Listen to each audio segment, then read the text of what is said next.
انسان کا کمال تین چیزوں سے وابستہ ہے کہ اس کے عقائد صحیح ہوں، اس کے اعمال صالح ہوں، اس کے اخلاق کریم ہوں. یہ ہے انسان کامل. یہ کیا ہے کہو؟ انسان کامل ہے. عقائد صحیح ہوں، عقائد صحیح، اخلاق اعمال صالح، اخلاق کریمہ کا علم مدرسوں میں دیا جاتا ہے، علم کلام پڑھایا جاتا ہے. عقائد صحیح ہوں، فقہ پڑھایا جاتا ہے، حلال اور حرام کا فرق ہو، علم تصوف پڑھایا جاتا ہے، اخلاق ہوں. یہ چیزیں تھی جبریل کے سوال کی، مل ایمان و ومل اسلام و ومل احسان. ان تین چیزوں کا آپس میں تعلق ہے. ایمان روح کا نام ہے، اسلام اس کی صورت کا نام ہے، احسان پریٹس کا نام ہے، تیل ڈالنے کا نام ہے تاکہ گاڑی کو چلنے پر آسان ہو جائے. یہ جدا بات تھی. پیغمبر کی صحبت تھی. یتلو علیہم آیاتہ ویزکیہم ویعلمہم الکتاب والحکمہ. پیغمبر کے صحبت میں حافظ بھی ہو کر کے نکلتا تھا، عالم بھی ہو کر کے نکلتا تھا، متقی اور پرہیزگار بھی ہو کر کے نکلتا تھا. پھر ہماری کوتاہیوں کی وجہ سے تلاوت کے مدرسے حفاظ کے جدا ہو گئے، تعلیم کے جدا ہو گئے، تصوف کے لیے کسی خانگاہ میں جانا پڑا. تینوں کام جو ہیں وہ کیا ہو گئے؟ کہو جدا ہو گئے. پیغمبر کی صحبت یہ نہیں تھی.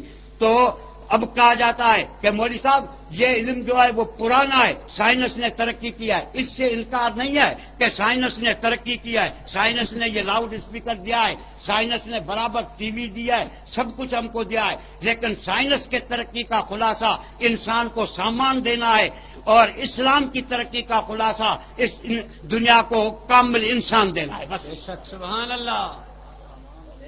برابر یار. ہاں اب مجھے بتاؤ کہ سامان والے زیادہ. ایک صوبے دار تھانے دار ہے جس کی تنخواہ 4,000 ہے، اس کو ٹی وی کی ضرورت ہے، کار کی ضرورت ہے، اس کو عیاشی کے سامان کی ضرورت ہے، اس قسم کے کوچوں کی ضرورت ہے. پھر 15 خونوں کو ہضم کرتا ہے لیکن اپنی ضروریات کو پورا کرتا ہے. ایک انسان کامل ہوتا ہے. عمر بن عبدالعزیز خلافت ملنے کے بعد 3 دن کے بعد گھر میں آیا. ہر ایک بیٹی منہ پر ہاتھ رکھ کر کے بولتی ہے. مولانا ابوالحسن علی ندوی نے لکھا، پوچھا کہ اماں میں تو خلیفہ بن چکا ہوں، آپ کو خوشی ہونی چاہیے، لیکن آپ کے کلام میں تبدیل آ چکی ہے. کہا ابا 3 دن ہوا ہے تجھے خلافت ملی ہے، ایک پاؤ دال کا بھی تو نے گھر کے اندر نہیں بھیجا ہے، ہم نے کچے پیاز سے روٹی کھائی ہے. آج بات کرتے ہوئے شرم آتی ہے کہ آپ کو بدبو آ جائے. تو آنکھوں سے آنسو بہنے لگے. کہا مجھے دولت تو اتنی ملی ہے تمہارے گھر کو سونے اور چاندی سے بھر سکتا ہوں، لیکن بوڑھے باپ کے جسم پر رحم کرو جس میں جہنم کے عذاب سہنے کی طاقت نہیں ہے. انسان ہو نا کامل. یہ کیا ہوتا ہے کہو؟ انسان کامل اگر ہوتا ہے تو یہی بات ہوتی ہے. اگر انسان نہ ہوگا تو میں نے عرض کر دیا کہ ہمارے اوپر آج کل بہت اعتراضات ہیں. ہر ایک اٹھتا ہے ہمارے اوپر اعتراضات کرتا.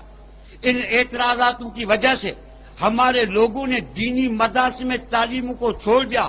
بیٹے تو بیٹے لیکن بیٹیوں کو بھی کالجوں کے اندر بھیج دیا. برابر یاد آج قائد صاحب ہمارے وزیر کا بیان آیا، سندھ کے وزیر کا، کہ اس علم کے پڑھنے سے کیا فائدہ جو روزی کا بھی انتظام نہیں کر سکتا. اس کو شرم نہیں آتی؟ ہم نے کبھی تم سے 1 پیسہ مانگا؟ تم نے جب ہمارے سامنے پیسہ پیش کیا ہم نے اس کو تھوک مار کر کے پھینکا. تمہاری دولت کو ہم نے کبھی نہیں دیا، تھوک مار کر کے ہم نے دیکھا. تم کہتے ہو روزی کا انتظام نہیں کرتا. میں تم کو بھی کہتا ہوں جو فاضل بن رہے ہو، فاضل بنتے ہو ہم سے سندیں لیتے ہو، پھر عربی کے ٹیچر بن جاتے ہو فقط تنخواہ کی زیادتی کے اندر. تمہارا باپ مولانا مدنی عربی کا ٹیچر تھا، انور شاہ کشمیری عربی کا ٹیچر تھا، حسین احمد مدنی عربی کا ٹیچر تھا، قاسم نانوتوی عربی کا ٹیچر تھا. تمہارے پیدا کرنے سے پہلے اللہ نے تمہارے روزی کا انتظام کر دیا ہے. تمہاری تدبیریں اللہ کے انتظام کا مقابلہ نہیں کر سکتی. تمہیں جب تکلیف ہوتی ہے بے اختیار پیشانی پر ہاتھ رکھتا ہے. یہ بے اختیار پیشانی پر ہاتھ کا لگنا بتلا رہا ہے کہ تمہاری قسمت کا فیصلہ پہلے ہو چکا ہے. سبحان اللہ. بات سمجھتے ہو یا نہیں سمجھتے؟ تمہاری قسمت کا فیصلہ کیا پہلے ہو چکا ہے. اس کے علاوہ اس گئے گزرے دور کے اندر ادھر دیکھو تھوڑا، گئے گزرے دور کے اندر، اس دور کے اندر مجھے بتاؤ ایک بات، سمجھے ہم نے کبھی نوکری کے لیے احتجاج کیا؟ ملوں نے کہا ہمیں نوکری دو. نہیں. تم نوکری کے لیے احتجاج کرتے ہو. سمجھے ہم نے کبھی خودکشی کیا نہیں۔ کہو، ہم نے کبھی نہیں۔ تمہارے بڑے بڑے آئے قاضی جیسے آدمی وائس چانسلر یونیورسٹی کے، انہوں نے بھوک کی وجہ سے خودکشی کی۔ بے شک۔ مولوی نے نہ بھوک کی وجہ سے خودکشی کیا ہے، الحمدللہ، نہ کبھی احتجاج کیا ہے، نہ کوئی مولوی فارغ ہے، بلکہ یہ ملا کی تاریخ ہے، ایک قسم کی تاریخ ہے۔ کون سی تاریخ ہے؟ کہ ملا اگر مرا ہے تو بھوک کی وجہ سے نہیں، جب پیٹ پھٹا ہے پھر مرا۔ پیٹ پھٹ زیادہ کھایا۔ بھوک کی وجہ سے تو تم مرتے ہو۔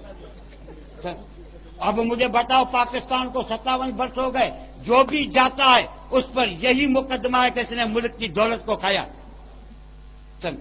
ملک کی دولت کا ہر روز مہنگائی ہوتی ہے۔ ملا کا کام کیا ہے؟ قاری حنیف صاحب کو ملتان میں 2 ایکڑ زمین دے دو خالی، انشاءاللہ 2 سال کے بعد 10 لاکھ کی مسجد ہوگی، 50 کمرے ہوں گے، 600 طلبا کو کھلاتا ہوا ہوگا، کبھی بھی تمہارے سامنے ہاتھ نہیں پھینکے گا۔ ہمارا کام ہے غیر آباد چیز کو آباد کرنا، تمہارا کام ہے آباد ملک کو ویران کرنا۔ بے شک بے شک بے شک۔ نعرہ تکبیر، نعرہ تکبیر۔ جس ملک میں دیوبند، جس ملک میں زراعت ہو، جس ملک میں زراعت ہو، جس ملک میں تجارت ہو، جس ملک میں معدنیات ہو، وہ ملک مقروض ہی مقروض، سمجھیں؟ جو جاتا ہے ملک کو مقروض کر کے چھوڑتا ہے۔ ہم نے پہلے کہا تھا کہ نواز شریف صحیح نہیں، صحیح، اس بیچارے کے دور میں 25 روپیہ لیٹر تھا تیل کا، اب تو 50 روپیہ بن گیا، پھر بھی کہتے ہیں ہم روشن خیال ہے، اعتدال پسند ہے۔ یہ ملا انتہا پسند ہے، روشن خیال ہم ہے۔ بھائی روشن خیالی نام کس کا؟ شلوار اتارنے کا نام روشن خیالی ہے کیا؟ قاری صاحب میں آپ کو مسئلہ سمجھاؤ۔ ایک آدمی کے پاس مہمان آیا، پڑوسی کے پاس گیا کہ مہمان آیا، 4 پائی کی ضرورت ہے۔ کہا بھائی میرے پاس 4 پائیاں ہیں 2، ایک پر میں اور اماں سوتی ہوں، دوسرے پر ابا اور میری بیوی سوتی ہے، سمجھے؟ ایک پر میں اور ابا سوتا ہوں، دوسرے پر میری بیوی اور ابا سوتا ہے، ایک پر میں اور اماں۔ کہا مجھے 4 پائی نہیں چاہیے، لیکن یہ سونے کا طریقہ تو نے کہاں سے نکالا؟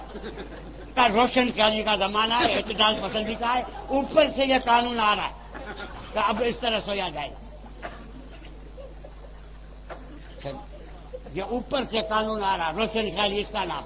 عورتوں کو بے پردگی بنا، اب عورتیں کا بھی ہمارے اوپر غصہ۔ جس وقت کے اندر میری بیٹی، جس وقت کے اندر تمہیں زندہ قبر کے اندر دفن کیا جاتا تھا، اس وقت میں ممبر پر چڑھ کر کے رسول نے اعلان کیا، ہنی ان لکم علی بناتکم، لوگ تمہیں بیٹوں پر مبارکباد دیتے ہیں، محمد مصطفیٰ بیٹیوں پر تمہیں دیتا ہے۔ جو بیٹی کو اچھی طریقے سے پرورش کر کے بڑا کر کے کسی اچھے آدمی کے ساتھ نکاح کر دے، محمد ضامن ہے کہ اللہ اس کو جنت میں داخل کرے۔ سبحان اللہ۔ اب تمہارا اسلام کے اندر قدر نہیں ہے؟ جب تو نے بیٹا پیدا کیا یا بیٹی کی، اب کہہ دیا گیا کہ جنت مولوی صاحب تیری داڑھی میں نہیں ہے، تیری پگڑی میں نہیں ہے، ماں کے پاؤں کے نیچے میں نے رکھی ہے، جب تک یہ راضی نہیں ہوگی تو جنت میں پہنچ نہیں سکتا۔ جس اسلام نے تیرے جنت کے پاؤں کے اندر جنت رکھی، آج روشن خیال طبقے نے تیرے سر سے دوپٹے کو اتارا، تیرے چھاتی کو ننگا کیا، تجھے پنڈلیوں تک ننگا کر کے ایڈورٹائز کی چیز بنائی ہے۔ چائے کی ایڈورٹائز کرنے والی تو، ٹوتھ پیسٹ کی ایڈورٹائز کرنے والی تو، صابن کی ایڈورٹائز کرنے والی تو، بلیٹ کی ایڈورٹائز کرنے والی تو۔ اسلام نے تو تمہارا مقام بنایا تھا، تو نے ایک بکری کا مال اپنے آپ کو بنایا۔ اسلام نے تو کیا، اسلام نے کون سی بیواجی کی؟ سب اس نے اپنے آپ کو کیا بنایا؟ کہو بکری کا مال بنا دیا، ختم کر دیا۔ یہ ہے ہماری اس قسم کی روشن خیالی۔ اب ہمیں کھار دینے کے لیے، جلانے کے لیے، مولوی صاحب جمعہ تم نہیں پڑھا سکتے، عورت پڑھا سکتی ہے۔ آیا جمعہ عورت پڑھایا؟ میں نے کہا ہمارا کیا نقصان؟ مجھے تو ایک دیہاتی آدمی نے کہا کہ پہلے مولوی صاحب تم جمعہ پڑھاتے تھے، ہم وضو کر کے اللہ اکبر کہتے تھے، اب تو مصیبت آ گئی، پہلے وضو کرنا پڑے گا پھر غسل کرنا پڑے گا۔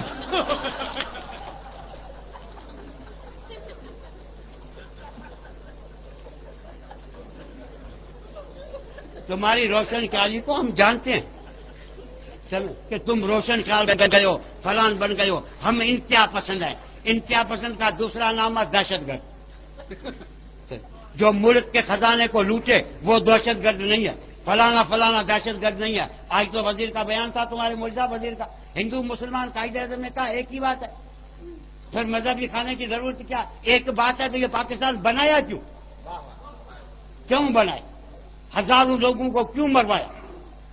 سب ہجرتوں پر مجبور کیوں کیا؟ سب آج قادیانی اور ہم ایک بات ہے، فلانا اعتزاز حسن بھی یہی کہتا، اس کو کہو کہ تمہارا باپ بھٹو ان کو کافر قرار دے کے گیا، جو کافر ہوگا اس کو کافر کہنا پڑے گا۔ اعتدال پسندی اس کا نام تھوڑی ہے کہ تم میرے گھر سو جاؤ میں تیرے گھر سو جاؤں، یہ اعتدال پسند۔ اعتدال پسند تو مذہب اسلام تھا، جس میں نہ افراط تھا نہ تفریط تھی۔ وَكَذَلِكَ جَعَلْنَاكُمْ أُمَّةً وَسَطًا، معتدل جماعت اگر تھی تو کون سی تھی؟ کہو یہی جماعت تھی اور کوئی نہیں تھی، لیکن ان بیچاروں کو کوئی کہنے والا نہیں ہے۔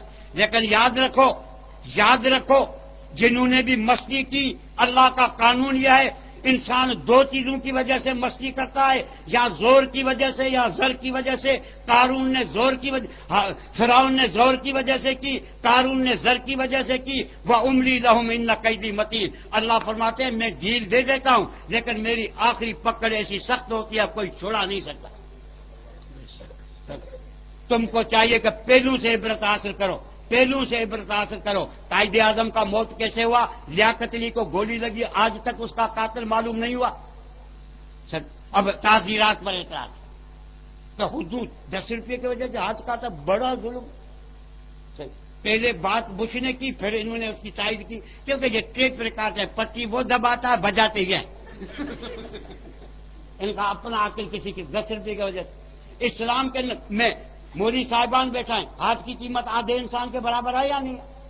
ہاں، انسان کی قیمت 100 اونٹ ہے یا نہیں ہے؟ تو ہاتھ کی دیت 50 اونٹ ہے اسلام کے نزد۔ لیکن اذا خانت وہ اونٹ وہ ہاتھ جس نے مسکینوں کے سروں کو پھاڑا ہو، جس نے عورتوں کو بیوہ کیا ہو، جس نے ہزارک میں نیند کو خراب کیا ہو، جس نے غریبوں کے جیب کے اندر آٹے کے پیسے نہیں چھوڑے ہو، اس ایک ہاتھ کو کاٹ کر کے 1000 لوگوں کو آرام دینا یہ انصاف ہے، ظلم نہیں ہے۔ زندہ باد۔ یہ کیا ہے انصاف؟ اچھا قرآن تو کہتا ہے سارے کو تو فقط آئی دے گا، تم کہتے یہ دکانوسی قانون ہے، پرانا قانون ہے، چلو ہم اس قانون کو نہیں مانتے، تم اس کے مقابلے میں ایسا قانون لاؤ جو عدل اور انصاف قائم کرے، لاؤ، ہم اس قانون سے ہاتھ اٹھا دیں۔ تمہارے ملک کے اندر نہ انسانی نسب کی حفاظت ہے، نہ عقل کی حفاظت ہے، نہ دین کی حفاظت ہے، نہ مال کی حفاظت ہے، نہ جان کی حفاظت ہے۔ پاکستان واحد ملک ہے جس میں ریلوے کے انجنوں کی چوری ہوئی ہے، ابھی تک چور کا پتہ نہیں پڑا۔